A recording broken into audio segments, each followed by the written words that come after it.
Buckle up, ladies and gentlemen. We're about to dive headfirst into the twisted world of love and relationships. Now, we all know how it goes. You meet someone. There's a spark. And before you even get to know them, you're already planning your life together. You're picking out the names of your future kids, you're deciding on the color scheme for your dream house, and you're even imagining your golden retriever playing in the backyard. It's all sunshine and rainbows, right? Well, not quite. You see, we've all been fed this fairy tale narrative about love and relationships. You know the one I'm talking about. The one where you find your Prince Charming, he sweeps you off your feet, and you both live happily ever after. But let me tell you something, Cinderella doesn't live here anymore. Love isn't just about the butterflies in your stomach or the stolen glances across a crowded room. It's about compromise, understanding, and a whole lot of patience.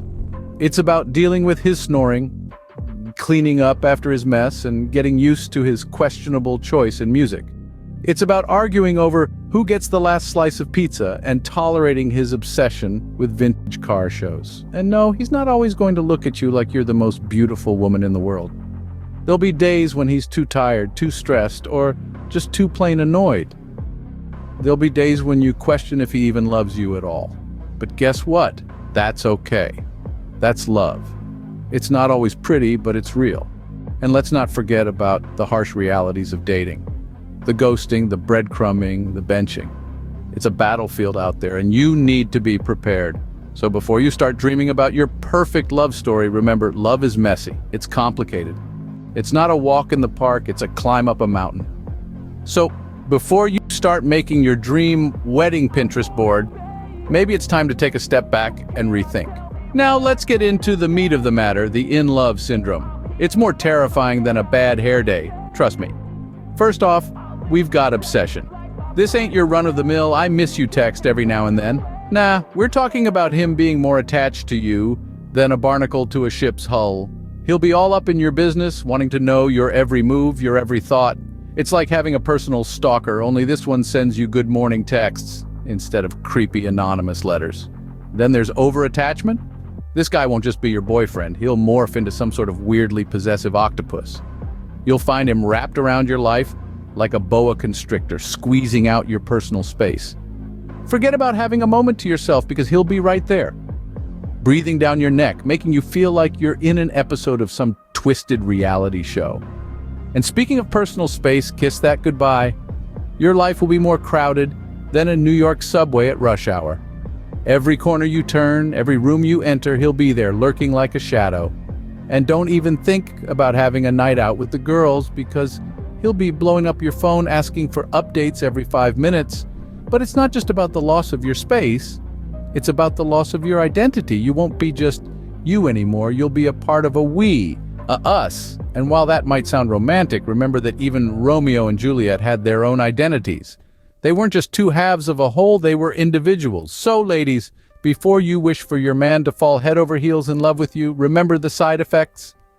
Remember the obsession, the over-attachment, the loss of personal space, and most importantly, the loss of your identity. Yeah, you might want to reconsider that Romeo and Juliet fantasy of yours. All right, time for some real talk. You think you want him to fall in love with you? Think again, sweetheart. Now, don't get me wrong, love is a beautiful thing. It's the stuff of sonnets, the muse of musicians, the heart of Hallmark.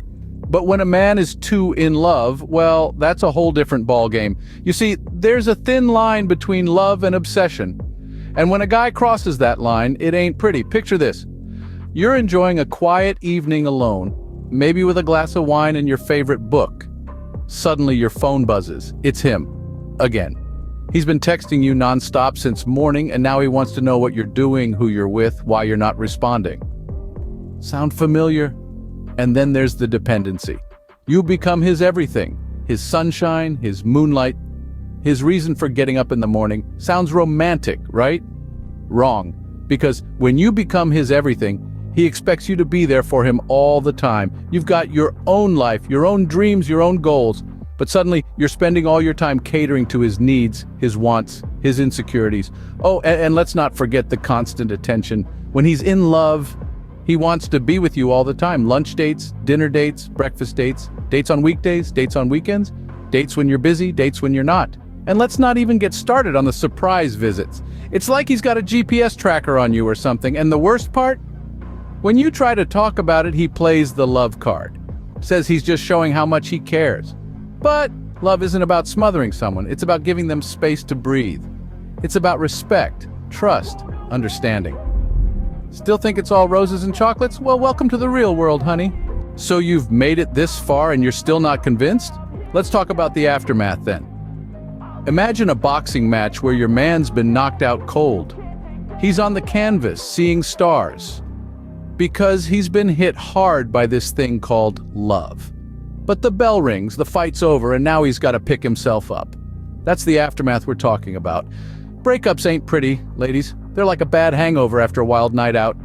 You wake up, your head's pounding, your stomach's doing somersaults, and you can't quite remember why you thought it was a good idea to drink that last flaming sambuca. That's your man after he's been in love, and it's ended.